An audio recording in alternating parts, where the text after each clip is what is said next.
Hi folks, this is all the fruit, and we all know bananas, right? Those long yellow things which you get in your breakfast box, usually just one of them, and usually you eat them out of hand. Well, mostly some American banana company is responsible for that most of North America and Europe is just familiar to the big yellow Cavendish banana, and we mostly eat it out of hand.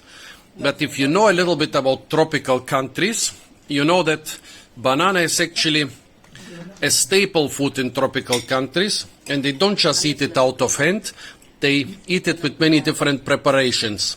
Also, they don't just eat the fruits, they also eat all other parts of the banana.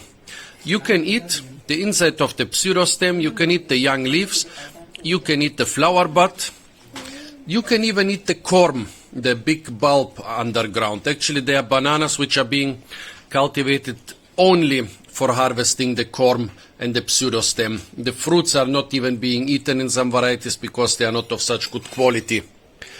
So here I am with the Bidayu people of Borneo, of Sarawak in Malaysian Borneo.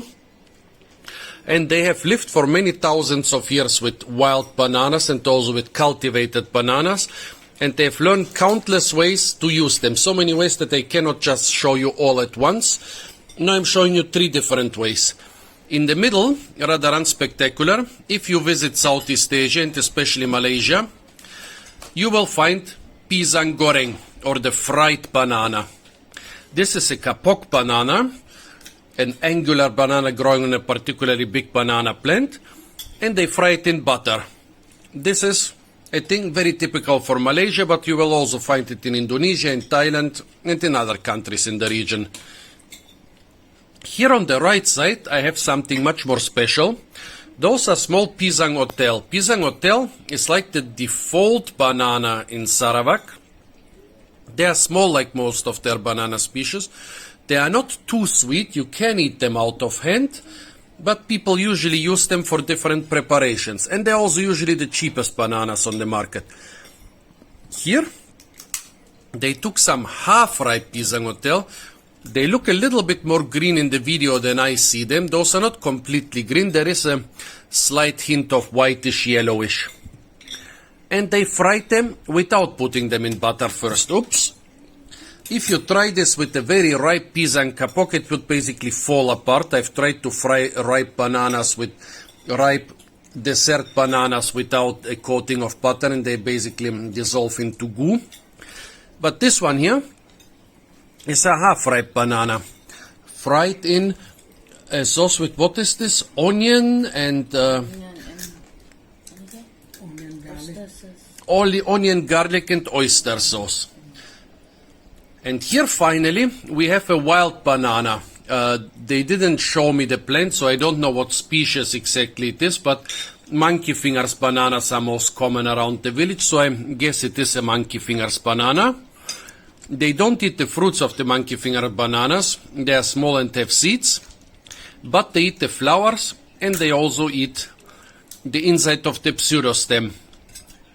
You see, you get quite a little edible part out of it.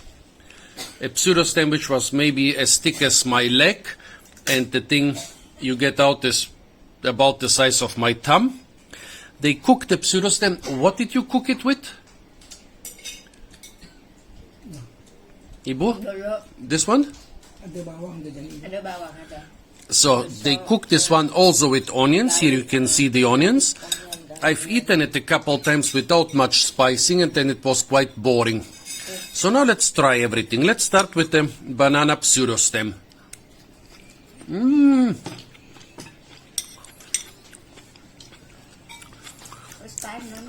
This is very nice.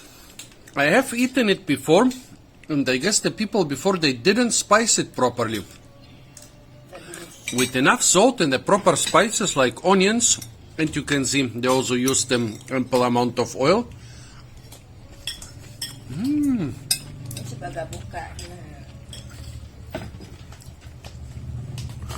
This becomes actually a very nice vegetable. The banana basically contributes the texture and the bulk I don't think it contributes a lot of nutrients. The pseudostem is not very rich in nutrients. You would need the corm or the fruits or the seeds for nutrients. This thing, its purpose is being big, to make a big, stable banana plant. And in the dish, its purpose is also to be big. Now let's try the unripe fried bananas, fried without a protective coat of butter.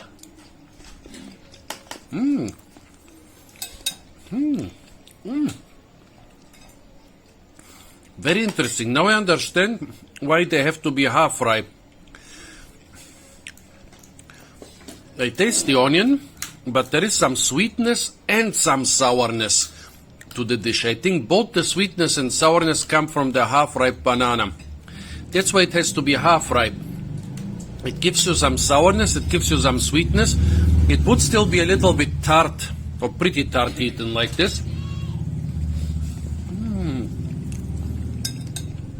But the frying process removes the tartness. This is very good. And now let's try.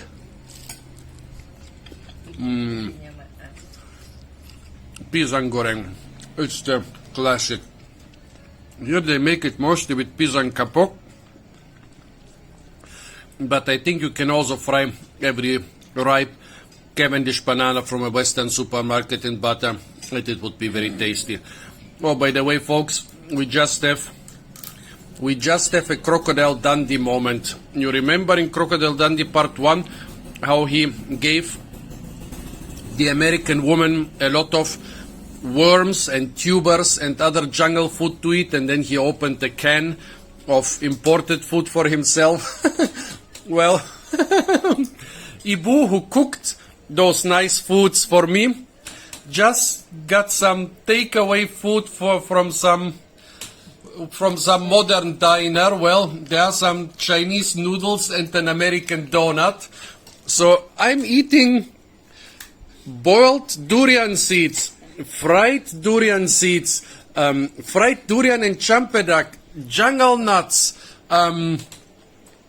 fried different types of fried bananas, champedak, banana stem, broti nuts, jungle vegetables, and Ringus is eating cabbage with pork, while his sister is eating Chinese noodles and an American donut.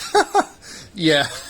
Well, no, normally they also eat all the traditional food they prepare. Just today I had to capture this because it was just too funny. This is, since I was a child, this was one of my favorite scenes in Crocodile Dundee, and now I have to experience it myself. There are no crocodiles in the village. For this I would have to go a little bit closer to the coast.